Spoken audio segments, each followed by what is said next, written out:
and welcome. My name is Abdul Wahid Tanner, and I am building this 20-foot catamaran sailboat in my garage.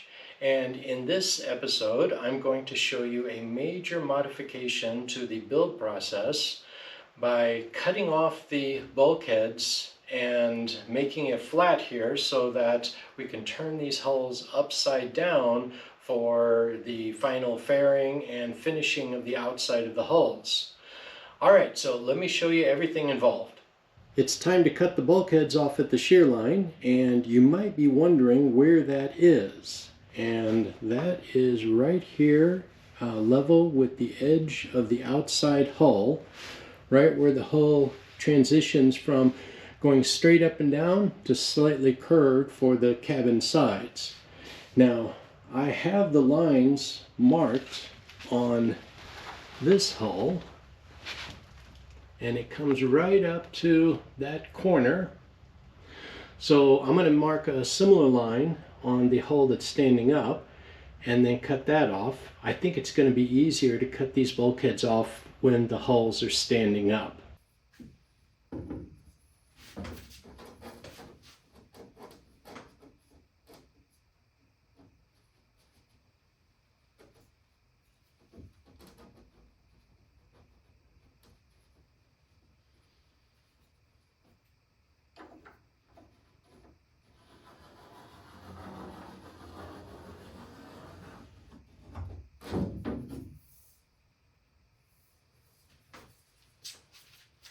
Before I cut the bulkheads off, I think it will be a good idea to cut off this top cabin support. This I think I can reuse, especially because I never cut it off, so it's a little bit longer. So when I adjust the height and raise the height, I might need a little bit extra length there on this end. So that's good that I never cut that off. And so I'm going to try to reuse that. The actual pieces here of the bulkheads, I mean, I'll be able to reuse them in other places, just maybe not right here back in the same place.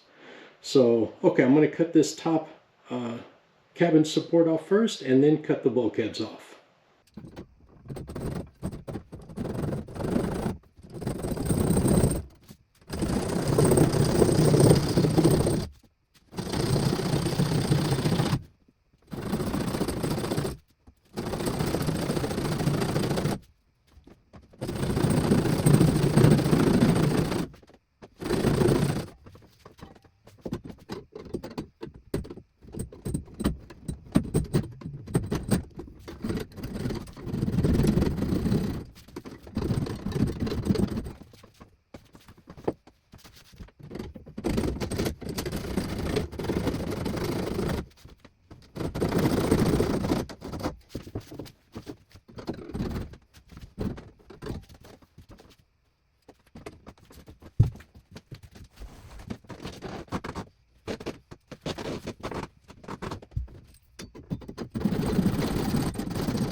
The cabin support stringer is off, and when I cut the bulkhead here, the stringer actually popped up a bit, so it was still under a little bit of load. And then I did the middle bulkhead connection, but for that one I didn't cut it all the way through. I just cut it partially, and then I moved on to the front bulkhead and the very bow. And at the very front there, I learned my lesson, and I used a clamp to hold it down as I finished off the cut so it didn't pop up and break the tip off of the stringer. So for right now, I've just placed that stringer along here, and you can see it's still holding most of its curve. And like I said, I think I should be able to reuse that one. All right, so now it's time to cut the bulkheads off.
Wow, what a difference that makes.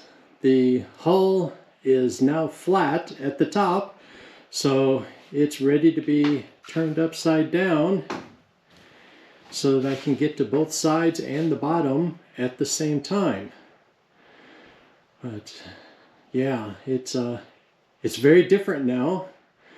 I imagine it's going to be even more different when I see both of the hulls upside down and get to show you what it looks like when both of the hulls are upside down. That'll also be very interesting. All right, so now it's time to get this hull standing up so that I can cut it off as well. And that's it. Both of the hulls are now trimmed to the proper height so that they'll be able to be turned over upside down and stand up flat while they're upside down. So yeah, I'm going to go ahead and end this video here. The next step is to get these two hulls completely out of the garage. So I'll need to wait for a weekend for that. And then I will dismantle the build platform and move the two hulls back into the garage. But that will be in another video. All right, bye.